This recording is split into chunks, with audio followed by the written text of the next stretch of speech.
So ಇನ್ನೊಂದು ವಿಚಾರ ನಿಮ್ ಕಿವಿಗೂ ಕೂಡ ಇದು ಕೇಳ್ತಾ ಇದ್ರೆ ಅಥವಾ ನೋಡಿರ್ತೀರ ಸೋಷಿಯಲ್ ಮೀಡಿಯಾದಲ್ಲಿ, ಸಂಧ್ಯಾ ಅವರು ಈ ಬಾರಿಯ ಬಿಗ್ ಬಾಸ್ಗೆ ಹೋಗುವ ಹಾಯ್. ಎಲ್ಲಾ ಚಾನ್ಸ್ ಇದೆ ಅಂತ, ಆಮೇಲೆ ಹೋಗ್ತಾರೆ ಅಂತ ಕೂಡ ಇತ್ತು. ನಮಸ್ಕಾರ. ಸೊ ನಿಮ್ಗೆ ಏನಾದ್ರು ಅಪ್ರೋಚ್ ಬಂದಿದ್ಯಾ, ನಿಮ್ಗೆ ಏನಾದ್ರು ಇಂಟ್ರೆಸ್ಟ್ ಇದೆಯಾ ಅಂತ? ನನಗೆ ಇಂಟ್ರೆಸ್ಟ್ ಇಲ್ಲ. ರಿಯಾಲಿಟಿ ಶೋ ಅದು ಹ್ಮ್ ತುಂಬಾ ಚೆನ್ನಾಗಿ ನಡೆಸ್ಕೊಡ್ತಾರೆ. ನಾನು ಯಾವತ್ತೂ ಬಿಗ್ ಬಾಸ್ ವಿರುದ್ಧ ಮಾತಾಡ್ದೋಳ್ ಅಲ್ಲ. ಹ್ಮ್ ಬಿಗ್ ಬಾಸ್ ವಿರುದ್ಧ ಧ್ವನಿ ಎತ್ತದೋಳಲ್ಲ. ಹ್ಮ್ ಬಟ್ ಈ ಸಲ ಬಿಗ್ ಬಾಸ್ ವಿರುದ್ಧ ನಾನು ಕೆಲವೊಂದಷ್ಟು ಕಾಂಟ್ರವರ್ಸಿ ಮಾಡಿದ್ದೆ, Okay. ಹೋರಾಟ ಮಾಡಿದ್ದೆ. ಕಾರಣ ಗಿಲ್ಲಿ ಗೆಲ್ಬೇಕು ಅಂತ ಹೇಳಿ. ಹ್ಮ್ ಗಿಲ್ಲಿನೇ ಗೆಲ್ಬೇಕು ಅನ್ನೋದು ಅಲ್ಲ, ರಕ್ಷಿತಾ ಗೆದ್ದಿದ್ರೇನು ಪರವಾಗಿಲ್ಲ. ಬಟ್ ಎಲ್ಲೋ ಒಂದ್ ಕಡೆ ಕಮಿಟ್ ಆಗ್ಬಾರ್ದು. ರಿಯಾಲಿಟಿ ಶೋ ಅನ್ನೋದು ರಿಯಲ್ ಆಗಿರ್ಬೇಕು. ಹ್ಮ್ ದುಡ್ಡುಗೋಸ್ಕರ ಕಮಿಟ್ ಆಗ್ತಾ ಇದೆ ಅಂತ ಯಾವಾಗ ಮಾಹಿತಿಗಳು ಬಂತು. ಹ್ಮ್ ಅಂಡ್ ಯಾವತ್ತು ಬಿಗ್ ಬಾಸ್ ಅಲ್ಲಿ ವೋಟಿಂಗ್ಸ್ ಎಷ್ಟು ಬರ್ತಾ ಇದೆ ಅನ್ನೋದು ತೋರಿಸ್ತಾನೆ ಇರ್ಲಿಲ್ಲ, ಹೌದು. ಯಾರೆಷ್ಟು ವೋಟಿಂಗ್ಸ್ ಅಂತ.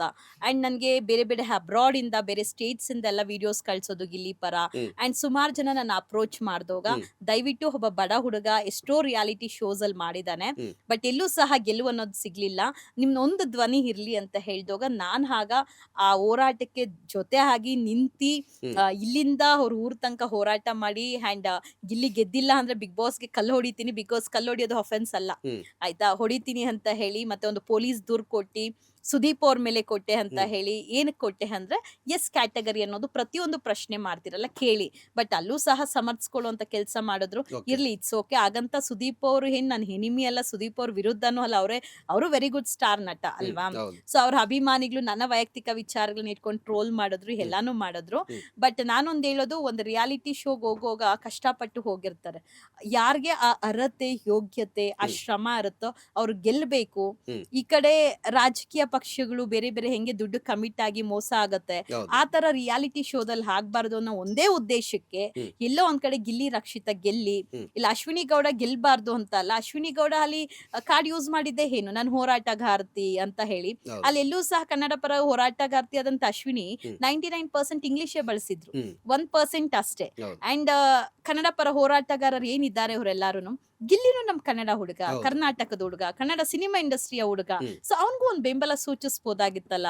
ಸೊ ತೊಡೆ ತಟ್ಟಿ ನಿಂತ್ಕೊಳ್ಳುವಂಥದ್ದು ಏನೇನೋ ಮಾಡಿದ್ರು. ಆ ಒಂದ್ ವಿಚಾರಕ್ಕೆ ಯಾವತ್ತೂ ಅಷ್ಟೇ ಒಂದು ಏಟು ಹೆದ್ರೆ ಇಟ್ಟು ನೀನಾ ನಾನಾ ಅಂತ ನಿಂತ್ಕೊಂಡೋಗ ಒಬ್ರನ್ನ ಗೆಲ್ಲಿಸ್ಬೇಕು ಅಂದೋಗ ಹ್ಮ್ ನ್ಯಾಯದ ಪರವಾಗಿ ನಿಂತ್ಕೊಂಡು ಗಿಲ್ಲಿಗೊಂದು ಸಿಗ್ಲಿ, ಒಂದು ವಿನ್ನರ್ ಆಗ್ಲಿ ಅಂತ ಹೇಳಿ ನಾವು ಅಪ್ರೋಚ್ ಮಾಡಿ ಒಂದು ಹೋರಾಟ ಮಾಡಿದ್ರಿ ಹೊರತು ಹ್ಮ್ ಎಲ್ಲೋ ಬಿಗ್ ಬಾಸ್ ವಿರುದ್ಧ, ಹ್ಮ್ ಸುದೀಪ್ ಅವ್ರ ವಿರುದ್ಧ, ಎಲ್ಲ ಕಲರ್ಸ್ ಕನ್ನಡ ವಿರುದ್ಧ ಅನ್ನೋಂಥದ್ದು ನನ್ನ ಉದ್ದೇಶ ಇರ್ಲಿಲ್ಲ. ಹ್ಮ್ ಅಲ್ಲಿ ಒಬ್ಬ ನಿಜವಾದ ವ್ಯಕ್ತಿಗೆ ಯಾರಿಗೆ ಅರ್ಹತೆ ಇದೆ ಆ ಒಂದು ವಿನ್ನರ್ ಅನ್ನೋ ಮೂಮೆಂಟ್ ಸಿಗ್ಬೇಕು ಅನ್ನೋಂಥದ್ದು, ಅದಕ್ಕೋಸ್ಕರ ಪ್ರಯತ್ನ ಮಾಡಿದ್ದು ಹೊರತು ಹ್ಮ್ ಬೇರೆ ಏನೂ ಇಲ್ಲ.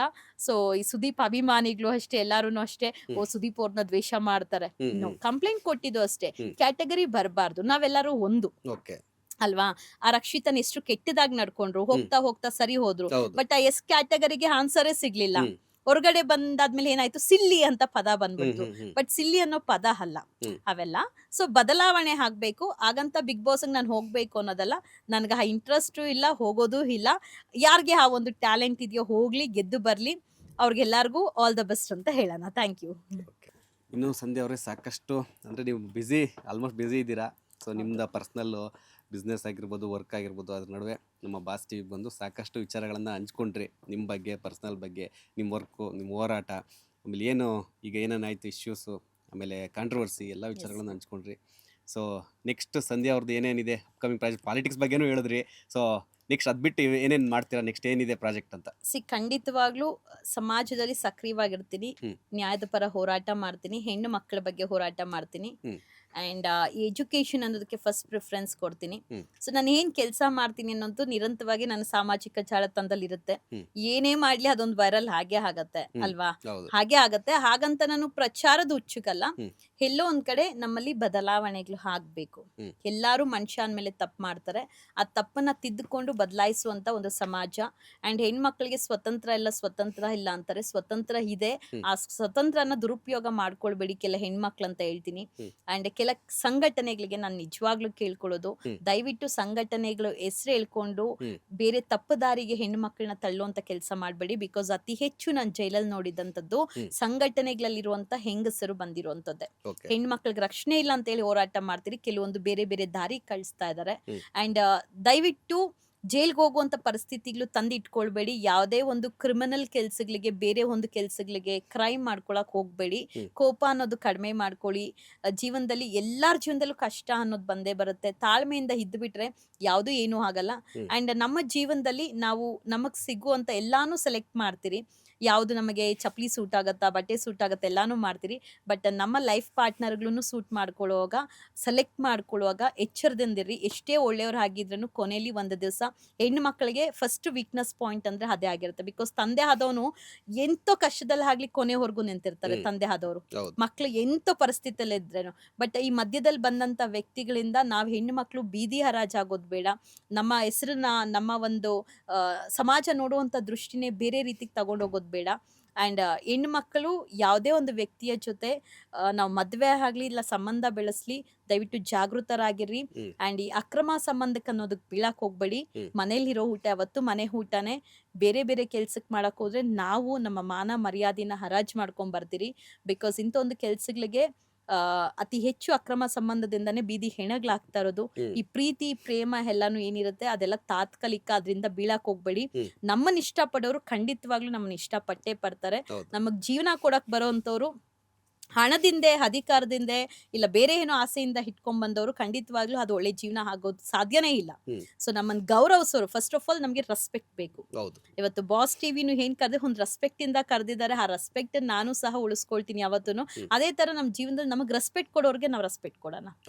ಸೊ ಹೆಣ್ಣು ಮಕ್ಕಳಿಗೂ ನಾನು ನಿಮ್ಮ ಚಾನೆಲ್ ಮೂಲಕ ಸಲಹೆ ಕೊಡೋದು, ದಯವಿಟ್ಟು ತಪ್ಪು ದಾರಿಗೆ ಇಳಿಬೇಡಿ. ಜೀವನ ಚಿಕ್ಕದು. ನಾವು ಹಾಳು ಮಾಡ್ಕೊಳ್ಳುವಂಥದ್ದಕ್ಕೆ ತಪ್ಪು ದಾರಿ ಹಿಡಿದು ಪೋಷಕರು ಬೀದಿಗೆ ಬರುವಂಥ ಕೆಲಸ ಆಗೋದು ಬೇಡ. ಆ್ಯಂಡ್ ನಾನು ನಿಮ್ಮ ಚಾನಲ್ ಮೂಲಕ ನಾನೆಷ್ಟು ನೊಂದಿದ್ದೀನಿ, ನಾನೆಷ್ಟು ಅವಮಾನ ಪಟ್ಟಿದ್ದೀನಿ, ಆದ್ರೂ ನಾನು ಇಷ್ಟು ಸ್ಟ್ರಾಂಗ್ ಆಗಿದ್ದೀನಿ ಅಂದರೆ ನನ್ನಷ್ಟೇ ನನ್ನ ಫ್ಯಾಮಿಲಿಯವ್ರನ್ನೂ ಸಹ ಡ್ಯಾಮೇಜ್ ಮಾಡಿದ್ದಾರೆ, ನನ್ನ ತಂದೆ ತಾಯಿನೂ ಡ್ಯಾಮೇಜ್ ಮಾಡಿದ್ದಾರೆ. ಸೊ ನಾನು ನಿಮ್ಮ ಚಾನಲ್ ಮೂಲಕ ನನ್ನ ಪೇರೆಂಟ್ಸ್ಗೆ ಒಂದು ಸಾರಿ ಕೇಳ್ತೀನಿ. ಬಿಕಾಸ್ ನಾನೆಷ್ಟು ನೋವು ತಿಂದಿದ್ದೀನಿ, ಅವಮಾನಕ್ಕೆ ಒಳಗಾಗಿದ್ದೀನಿ ಕೆಲವೊಂದು ವಿಚಾರದಲ್ಲಿ. ಅವ್ರ ಹೆಸರುಗಳು ತಗೊಂಬಂದು, ಬಿಕಾಸ್ ನನ್ನ ಹೆಸರು ಪಕ್ಕ ನನ್ನ ಅಪ್ಪ ಹೆಸರಿದೆ, ನನ್ನ ಅಮ್ಮ ಪ್ರತಿಯೊಬ್ಬರು ಹೆಸರು ಹಾಕಿನೂ ಅವ್ರಿಗೂ ಡ್ಯಾಮೇಜ್ ಮಾಡಿದ್ದಾರೆ. ಬಟ್ ಅದನ್ನೆಲ್ಲಾರು ಸಹಿಸ್ಕೊಂಡಿದ್ದಾರಲ್ವಾ. ಬಿಡು ನನ್ನ ಮಗಳು ಏನಂತ ಗೊತ್ತು, ಬಿಡು ಒಳ್ಳೇದಾಗತ್ತೆ, ನೀನ್ ಧೈರ್ಯವಾಗಿರು ಅಂತಾರಲ್ಲ. ಸೊ ನಾನು ನಿಮ್ಮ ಚಾನಲ್ ಮೂಲಕ ನನ್ನ ಪೇರೆಂಟ್ಸ್ಗೆ ಸೀರಿಯಸ್ಲಿ ಹೇಳ್ತೀನಿ, ಥ್ಯಾಂಕ್ಫುಲ್. ನಮ್ಮ ಅಮ್ಮಗೆ ನಮ್ಮ ಪೇರೆಂಟ್ಸ್ಗೆ ಎಲ್ಲರಿಗೂ ನನ್ನಿಂದ ನೋವಾಗಿದ್ರೆ ದಯವಿಟ್ಟು ಸಾರಿ ಅಂತ ಕೇಳಕ್ಕೆ ಇಷ್ಟಪಡ್ತೀನಿ. ಓಕೆ. ಸೊ ಅದೇ ಸಾಕಷ್ಟು ವಿಚಾರಗಳನ್ನ ಹೇಳಿದ್ರಿ.